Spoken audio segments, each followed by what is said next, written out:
están muchachos? ¿Cómo me les ha ido? ¿Qué más de sus buenas y sabrosas vidas? No se escucha porque apenas estábamos instalando. Tranquilo, tranquilo, no se afanen. ¿Cómo estás, María José? Leslie, Catalina, Enoch, Lauren, Raquel, Laura, Jorge. Bueno, aquí me están comentando que sí aplazaron el Saber 11. Correcto. Sí, señora Alejandra, correcto. Sí aplazaron el Saber 11 hasta el 27 de agosto. Sí, señora. Hoy toca biología y solo por esta semana porque a la profesora de química se le presentó un problema. Pero ya, la próxima semana es en nuestro horario de los miércoles. Los miércoles de la felicidad con biología. Hoy vamos a darle el lunes alegre con evolución. ¿Listo? No, Carmen, hoy no toca química. Gracias, Vanessa. Listo. Laura, ¿cómo estás? Porque tampoco ustedes están preparando desde el principio. Estamos regios. Karen, ¿cómo te ha ido? Desde las lindas tierras peruanas. Sí, vamos a tener clases.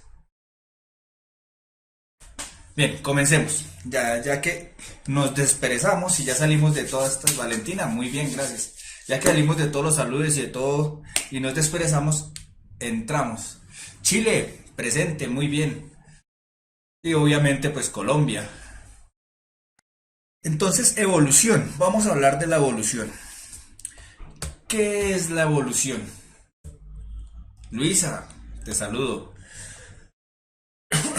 Entonces, la evolución,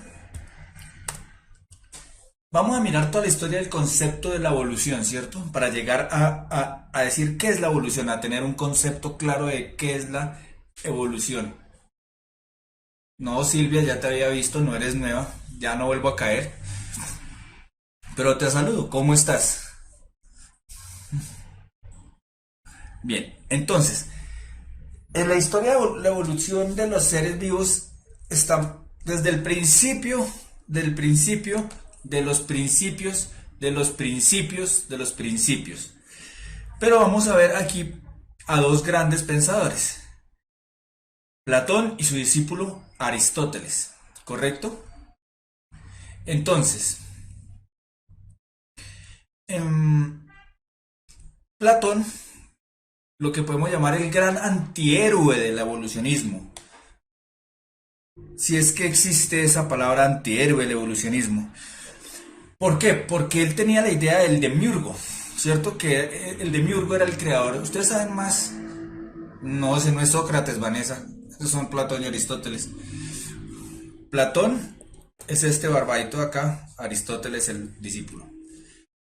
Entonces, resulta que él presentó la idea como ustedes saben más de filosofía que yo. Si yo me llego a equivocar en estas vainas de filosofía es porque ustedes son más duros que yo. Para mí filo es hambre, sofía sueño. Entonces pues vamos a mirar. Ustedes saben más que eso que yo. ¿Listo? Entonces, el demiurgo creó el cosmos.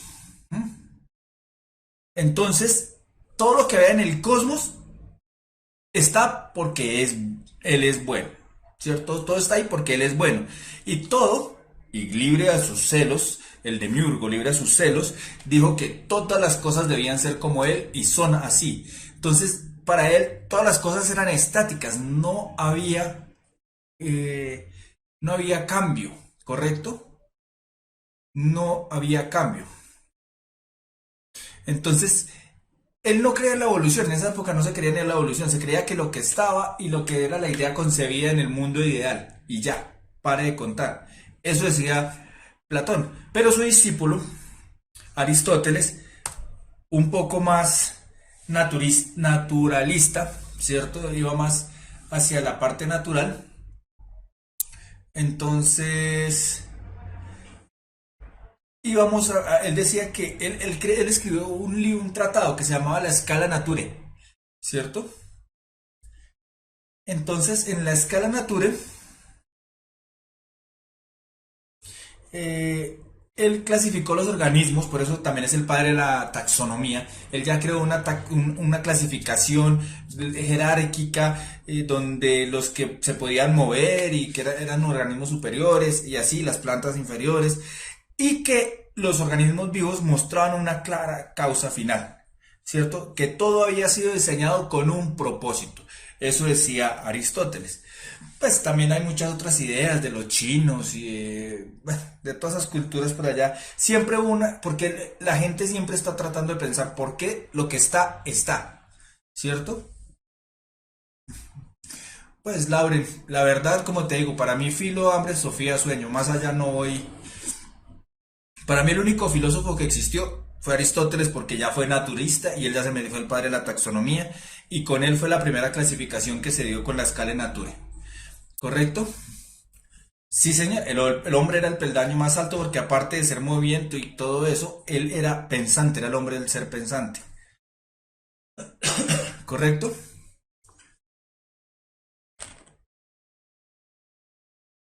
Y los chinos pues también estaban por ahí metidos en su cuento y con Guan Chingguan y bueno, un montón de gente que ellos también pensaban que las cosas no eran inmutables. En esa época todo pensaba que era inmutable, nada se cambiaba, nada, todo era igual. ¿Listo? No, Platón dice no se mueve, Aristóteles dice, bueno, puede llegar a moverse, pero todo tiene una finalidad, o sea, no todo es estático, pero todo tiene una finalidad. No me pongas cuidado, Karen. Wan Ching Wan. No, no, no, es que los nombres chinos no me los aprendo muy bien, solo Jackie Chan. Bien, entonces, otro, un gran salto que se dio, bueno, vino también Santo Tomás de Aquino, y Santo Tomás de Aquino, recuerden que él cogió la idea de los griegos, sobre todo de Platón, y bueno, y decía que por eso es que el creacionismo de Santo Tomás y de San Agustín, entonces ese creacionismo tuvo piso en las ideas de Platón, ¿correcto?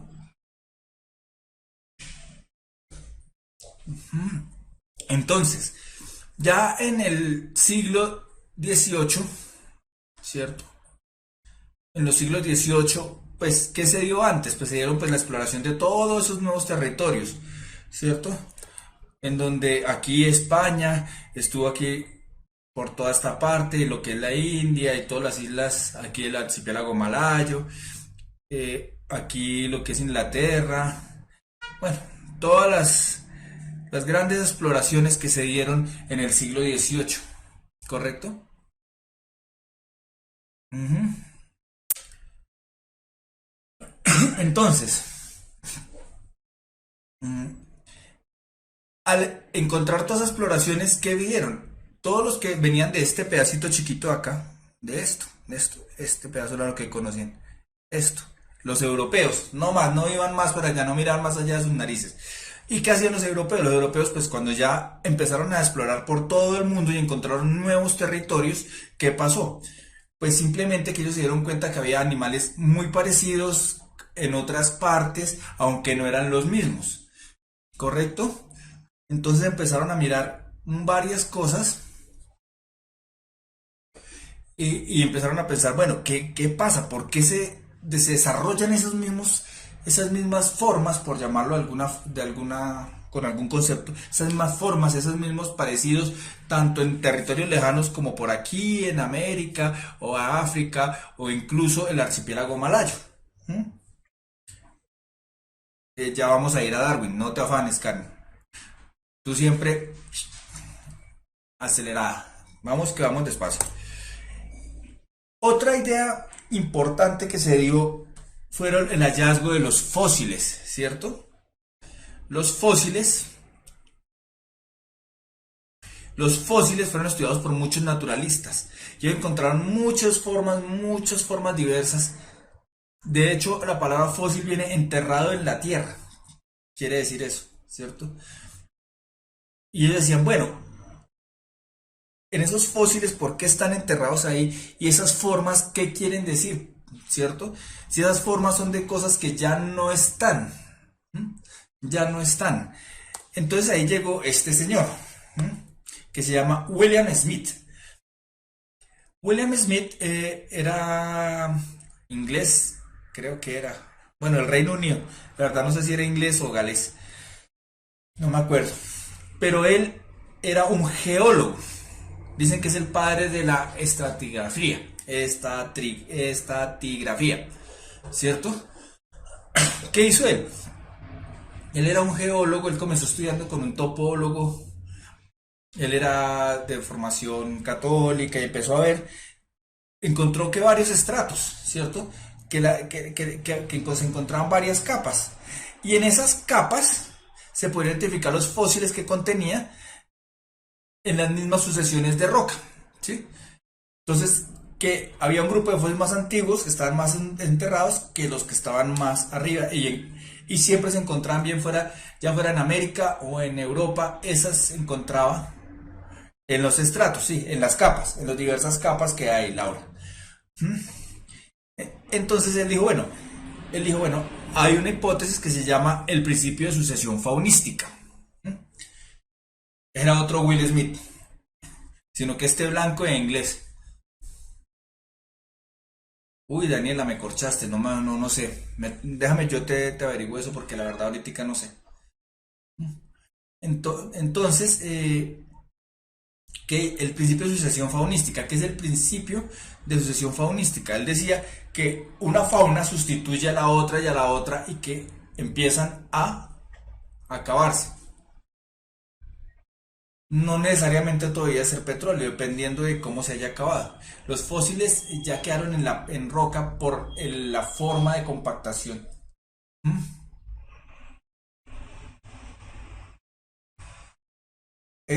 María José, esa es negra con rayas blancas o blanca con rayas negras, no sé, depende cómo lo veas. La verdad no sé, no le he puesto cuidado.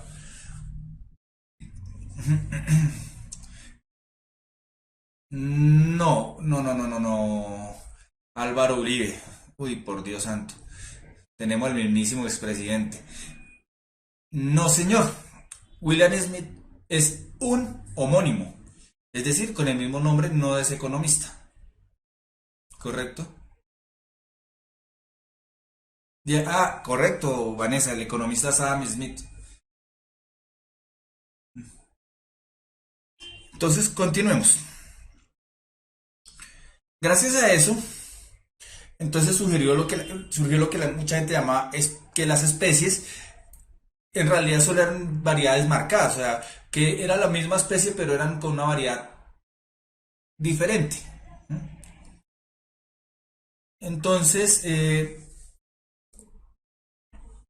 llegó el señor conde de Buffon, Juan Louis Leclerc, francés. Él dijo que la mayoría de las especies que están venían solo de muy pocas especies, ¿correcto? Él era un naturalista de la corte de Luis XIV, creo que era, o Luis XV. Y decía que esas variedades se modificaban a partir del medio ambiente, ¿correcto? Y esto es importante porque él ya está metiendo aquí el fenotipo y los factores ambientales, ¿correcto? Él dice que el medio ambiente era el que cambiaba a las especies y les hacía variar tanto, pero que no eran diferentes eh, las especies que había. Ya vamos a ver, tica, encontrar el concepto de especie. No se afanen. No, Buffon era francés. Le Comte de Buffon. ¿Mm? Entonces,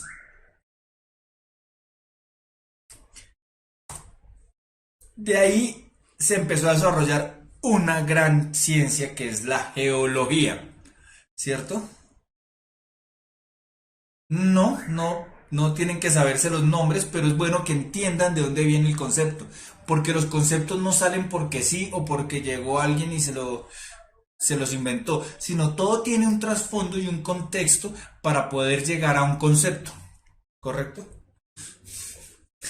Merci Karen, je parle un peu de français. Bien, la geología aportó bastante. ¿Por qué? Ellos decían, bueno, ¿qué tan vieja es la Tierra? ¿Qué tan vieja es la Tierra? Entonces ellos empezaban a hacer cuentas alegres y decían, bueno, si estamos en 1800 y péguele, más unos 2000 años con Platón, Aristóteles y todo eso, 2000 años tiene la Tierra. Y la geología llegó y dijo, ah, bueno, dijeron 2000 años. Y si la Tierra tiene 2000 años y Aristóteles y Platón vieron estos animales que todavía están ahorita, es que no cambia, es que no cambia. No, los animales que están son los que están, ¿cierto? Entonces, la geología dijo, no, un momento, la Tierra no tiene 2000 años, la Tierra tiene miles de millones de años. Y entonces toda la gente dijo, ay, sí, claro. Por eso es que la vaina como es. Y por eso es que los animales sí han cambiado, sí han logrado un cambio en esos miles de millones de años. Pero ¿cómo? Pero ¿cómo se han dado esos cambios? No sabían cómo era. ¿Correcto? Sí, Rutherford ayudó un poco a determinar la edad de la Tierra. ¿Correcto, Rosana? Bien, entonces vieron que se mezclaron muchas cosas antes de llegar a un concepto de evolución. Porque hasta aquí, hasta el siglo XVIII, pensaban que los seres estaban inmutables y los seres eran los que estaban.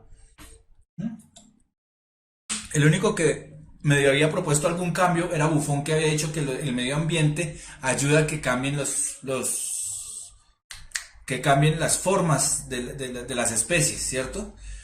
Pero en esa época no se sabía nada de genética, no se sabía nada, nada de la herencia, cómo se daba. Ya vamos a mirar eso. En algunos casos el ambiente sí modifica y ayuda a cambiar el fenotipo, y al cambiar el fenotipo con el ambiente se lo puede favorecer o no. ¿Correcto? Todavía no hemos hablado nada de Lamarck, no hemos hablado nada de Darwin, y no, no es Gianluigi Buffon, es el conde de Buffon, llamado Jean-Louis Leclerc. ¿Correcto? Entonces, llegó este señor, Georges Cuvier, ¿cierto? Georges Cuvier, ¿qué fue lo que dijo? Dijo, él publicó un estudio, ¿cierto? De la historia de la geología, de la historia geológica circundante a París. Por lo tanto, ya se podrán dar cuenta que es francés también. Entonces, ¿qué fue lo que hizo él? Entonces él miró la antigüedad de la Tierra y él dijo, bueno, si los fósiles están por capas y los mismos fósiles que se encuentran en esta capa aquí se encuentran en Cafarnaún, en Tuta, Boyacá y en todos lados en la misma capa geológica de la misma antigüedad, algo pasó. Entonces empezó a hablar, estratigrafía es que miran cada una de las capas de la Tierra. Como se ve aquí en la foto, cada una de estas capas, cada una de estas capas es un estrato geológico. Este de aquí a aquí es un estrato, de aquí a aquí es otro estrato. Y cada capa de esas traía unos diversos fósiles, ¿cierto?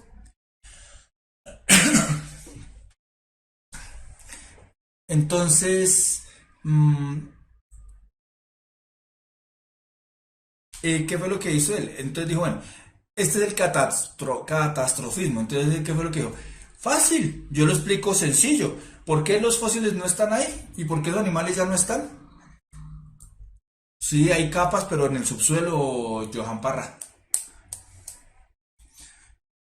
Entonces ahí está, todas las capas vienen. Lo que pasa es que aquí es porque lo miramos, es porque ha habido erosión del río en esa foto anterior, pero la geología puede explicar las capas que hay en todo lado. De hecho, el Amazonas y todo lo que es la Guyana son de las tierras más antiguas que hay aquí en América. Eso era el escudo guyanés que estaba aquí antes de que llegaran las demás y formaran los Andes. El escudo guyanés es lo más antiguo que hay en cuanto a la geología. ¿Correcto? Entonces, mm, ¿qué pasa con la... Ahora sí voy a explicar el catastrofismo, déjenmelo explicar. El catastrofismo es que él decía, bueno, hubo algo como el diluvio universal que acabó un montón de especies. Después llegó otra catástrofe y acabó otro montón de especies. Y así empezaron a formarse las capas con los diversos fósiles. ¿Cierto? No, yo no sé eso, Jean Paul. ¿Listo? Entonces, él dijo, por eso es que se extinguen. Dios hace que se extingan los animales y queden en una capa y crea unos nuevos. Y esa idea perduró por mucho tiempo, ¿cierto? Lo de Dylan por tres, ¿qué pregunta Dylan? No, no, eso tiene que ver con, son muchas cosas. La Tierra se determinó por carbono 14, por eh, elementos radioactivos y periodos de vida media, ¿cierto? Pero la verdad, exactamente, sí, la diva de Colombia. Buen tag. La diva de Colombia, sí, antes estaba unida con África. Eso se llamaba la Gran Pangea. Eso se llamaba la Gran Pangea. Porque todo lo explicaban con la religión era porque era algo que no entendían. Entonces era más fácil decir que Dios lo hizo así. Y punto. Entonces, pues en realidad hubo varios continentes, ¿no? La Gran Pangea fue uno de los primeros.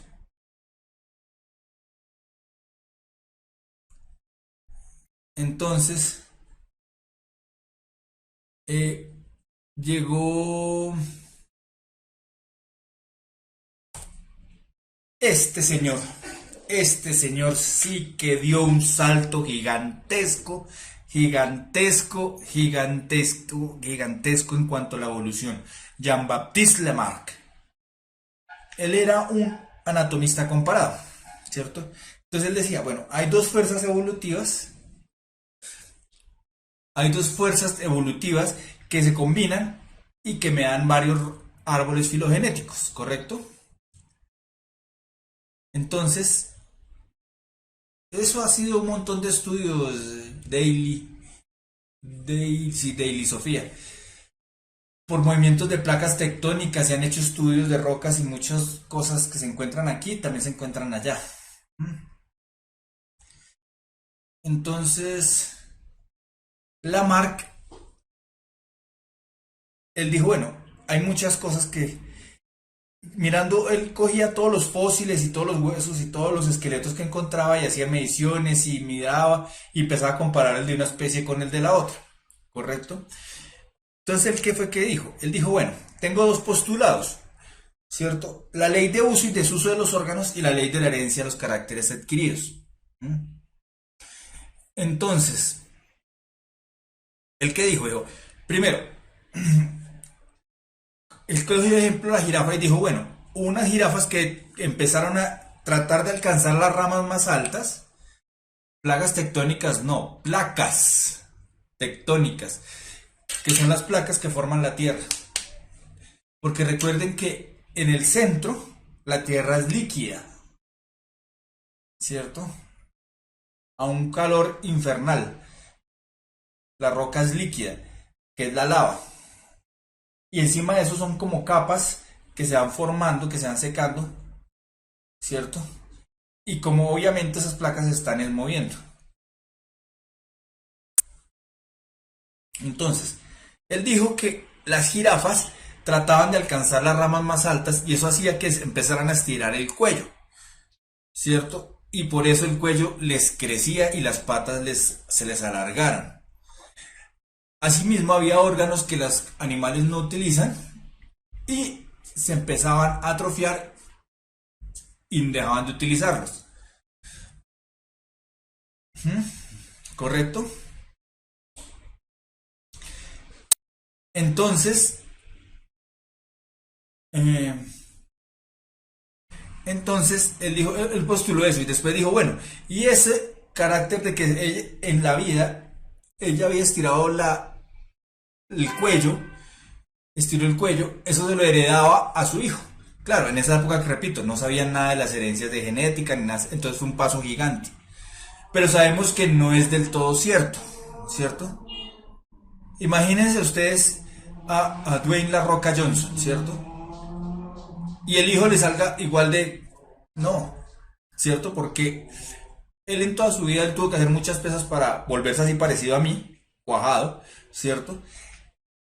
El hijo no necesariamente va a salir igual que él, ¿correcto? Porque no es un factor que se pueda heredar. Lo que se puede heredar es la condición de, de pronto de facilidad de incremento de masa muscular. ¿Sí me hago entender? O sea, en realidad él es un gran postulado porque él dice que los animales cambian, pero, pero no necesariamente cambian y lo heredan esas características así, ¿correcto? ¿Sí me entendieron? Pero entonces Lamarck hizo un gran postulado. Aparte de eso, porque él empezó a hablar de tres cosas muy importantes. Y esto sí, ojo que esto sí fijo les va a salir. Lo que son estructuras análogas. ¿Qué son estructuras análogas? Estructuras análogas son estructuras que cumplen la misma función, pero que su origen embrionario es distinto. ¿Correcto? Entonces, las alas de los insectos, o en este caso de las mariposas, es un órgano análogo con las alas de las aves y con las alas de los murciélagos. Pero las tres, bueno, la de los murciélagos y de las aves son homólogas, pero con las de los insectos el origen embrionario es distinto. Entonces se llamaría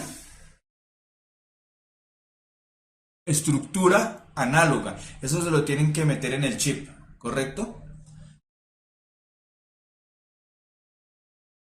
Pero de hecho el dedo pequeño del pie sí está desapareciéndose, John. Solo sirve para encontrar los bordes más filosos. De resto no sirve para nada más. No te me adelantes, Lauren, ya vamos a mirar eso.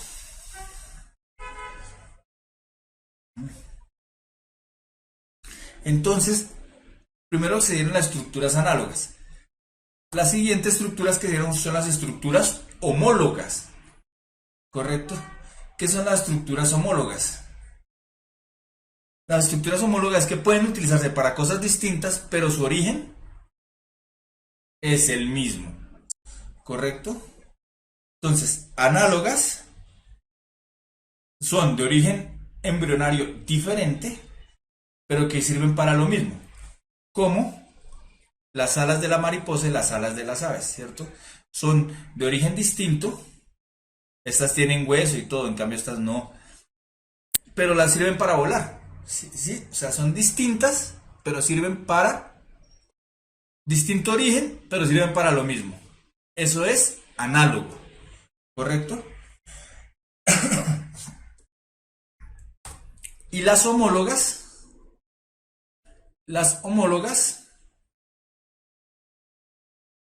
es que tienen estructuras diferentes, pero que vienen del mismo origen.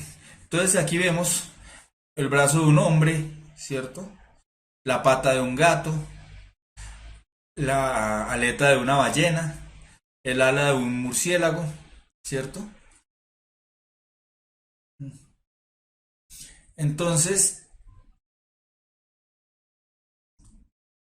vemos que todas tienen los mismos huesos. Aquí están coloreados del mismo color. Son los mismos huesos, sino que modificados. Las estructuras están modificadas, pero son los mismos huesos. Es decir, que prácticamente puedo decir que el ala del murciélago es como si fuera la mano del humano.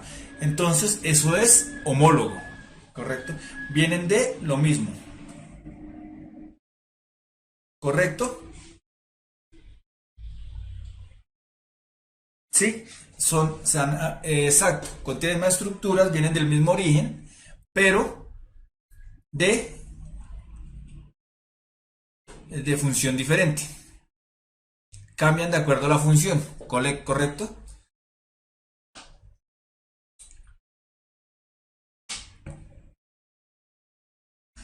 Otro ejemplo de homólogo, por ejemplo, mm,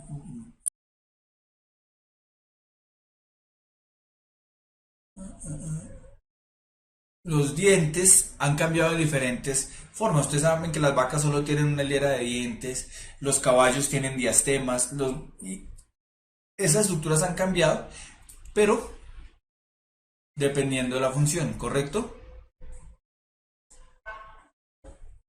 John, ya te respondo eso. ¿Listo? Llegaste muy tarde hoy, Juan Felipe. Ya habíamos explicado que hoy la clase de química la aplazamos para el miércoles, solo por esta semana, por un problema que tuvo la profesora de química. ¿Correcto? Sí, puede ser. No, pero solo por esta semana, Sofía. Y otra eran las estructuras vestigiales, ¿correcto? ¿Qué son las estructuras vestigiales? Que son vestigios. Es decir, que por su falta de uso han perdido, han perdido función. Por ejemplo, en las ballenas todavía tienen algo como una cadera rudimentaria, con un fémur y una pelvis, pero que ya no funciona, ya no les sirve para nada, ¿cierto?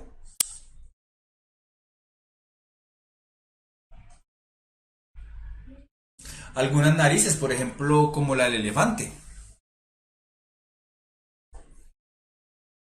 Labios también, sí, eso es. Algunas costillas tienden a desaparecer, el dedito pequeño del pie, las cordales que por ahí estaban diciendo, las cordales ya casi tienden a desaparecer.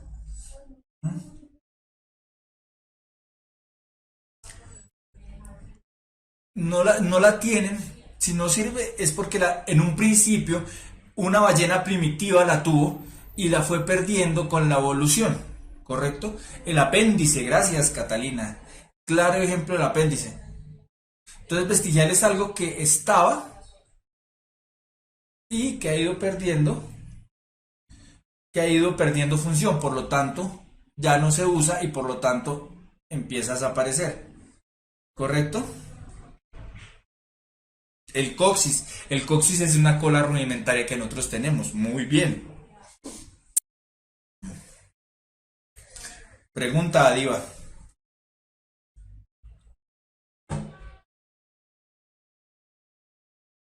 ¿Podemos vivir sin un riñón, con medio hígado?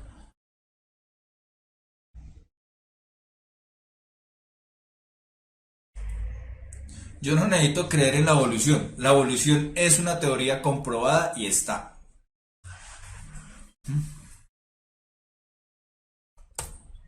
Hasta que llegaron este par de señores. Ya vamos a mirar eso, Laura. Importantísimos. No, el coxis ya no sirve. Importantísimos. ¿Qué nunca usted diste homólogo? Ya miramos eso, ya le explico mejor eso, Diva. El coxis era el inicio de la cola. Porque como nosotros tenemos antepasados comunes con el mono,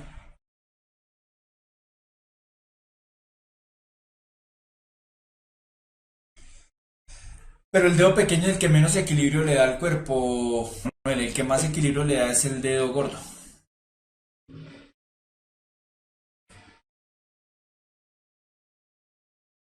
No, Darwin no hablaba de la genética. Charles Darwin, padre de la evolución. Él era un muchacho, como todos, que quería estudiar, ser grande, bonito, y consiguió un trabajo. Su primer trabajo fue a bordo de un barco, el Beagle, como el perro, el Beagle, ¿cierto? Y ahí eh, el Beagle era un barco que iba zarpando en esas nuevas exploraciones, ¿cierto? Y que llegó y exploró todo el sur, exploró el sur de América y llegó hasta las Islas Galápagos. Y él vio muchas cosas allá en las Islas Galápagos. Él observó las tortugas, los frutos, los pinzones, los famosísimos pinzones de Darwin, etcétera, etcétera. Y él empezó a ver muchas cosas que durante 20 años las estuvo madurando, 20, 25 años estuvo madurándolas en su cabeza para poder escribir El origen de las especies, el libro magno de Darwin, ¿correcto? Pero ¿qué fue lo que impulsó a Darwin? Porque él dijo, bueno, si yo saco esto va a ser una revolución en un mundo regido por la iglesia, ¿correcto? Entonces, ¿qué fue lo que dijo? Darwin estaba en ese, no sé si publico, ¿qué hago? ¿Yo qué voy a hacer? Cuando este señor Alfred Russel Wallace, él también estaba viajando en un barco, casi todos los barcos llevaban su naturalista, iba bajando, pero él fue por las Islas Malayas, por el archipiélago malayo, ¿cierto? Al que le gusta el tema, sí. Bueno, entonces iba bajando por el archipiélago malayo, ¿cierto? Cuando encontró las mismas cosas que Darwin. Entonces él, todo tierno, llegó y le escribió a Darwin y le dijo, señor Darwin, usted que es un genio, usted que hace tantas cosas bonitas, etcétera, etcétera. Mire lo que yo encontré allá. ¿Será que vale la pena publicarlo? Entonces Darwin dijo, eso comprueba lo que yo he estado pensando. Por lo tanto, lo publico.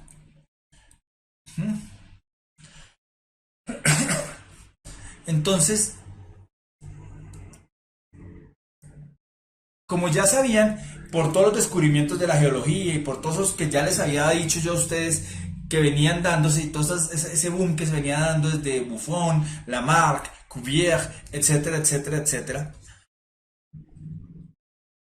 Y Darwin lo que hizo fue dar la puntada final y explicar cómo era ese mecanismo que daba la evolución y por qué cambiaban. Las Islas Galápagos son de Ecuador, de nuestro querido vecino Ecuador. Sí, eso se llama polidactilia. Es normal. Dime, Kenny.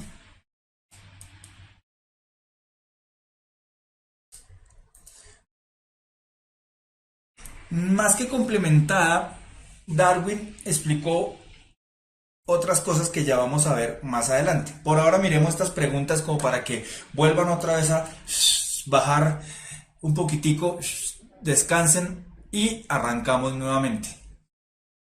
Claro, Diva, puedes preguntar.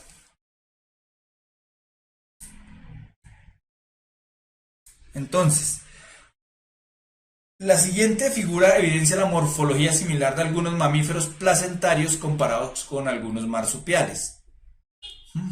No, no es tan largo, Dylan. Todos los marsupiales están más relacionados entre sí que con cualquier placentario. Y viceversa, lo que implica para ambos grupos antecesores inmediatos diferentes. Claro, respondan.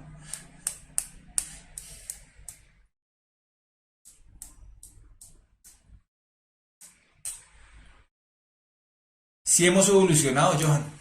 Ya ves que sí hemos evolucionado. Ya les explico cómo hemos evolucionado.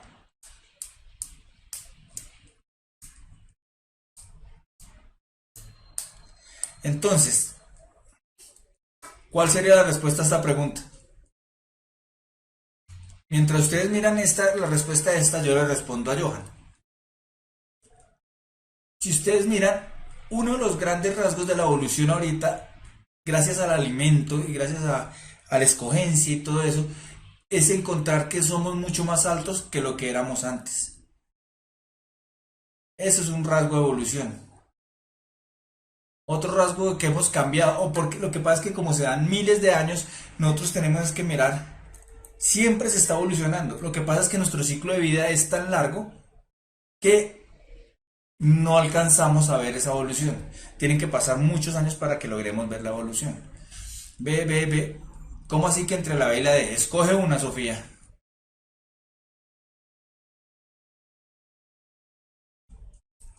Bien, respondamos.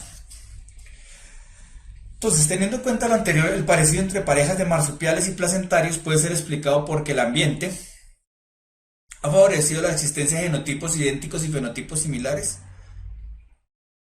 Ha favorecido la existencia de fenotipos similares aunque los genotipos sean distintos. homogeniza los fenotipos de todos los organismos y consecuentemente los genotipos. Homogeniza los genotipos de todos los organismos y consecuentemente los fenotipos. Si vamos a hablar que homogeniza, es que iguala. Y de hecho, la diversidad genética dice todo lo contrario, que no iguala, sino que lo vuelve diferente. Es decir, que estas dos cambian. Entonces, vamos a mirar las otras.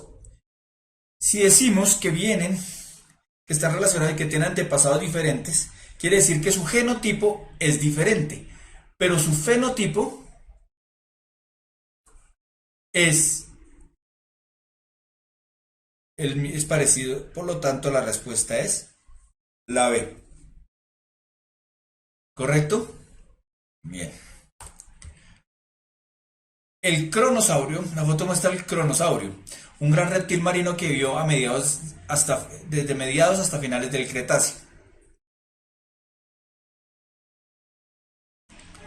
Hace unos 1.300 millones de años solo existen dos fósiles casi completos en el mundo, uno en la cordillera central de Colombia y otro en Australia. Este fósil marino se encontró en las montañas de Colombia porque homogenizar es igualar, Linda.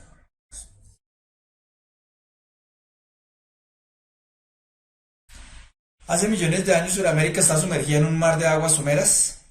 Los fósiles fueron arrastrados a las montañas después de las grandes glaciaciones. Estos animales fueron llevados a las montañas por el hombre primitivo. Los reptiles marinos de este periodo se adaptaron a nuevas condiciones de la cordillera central.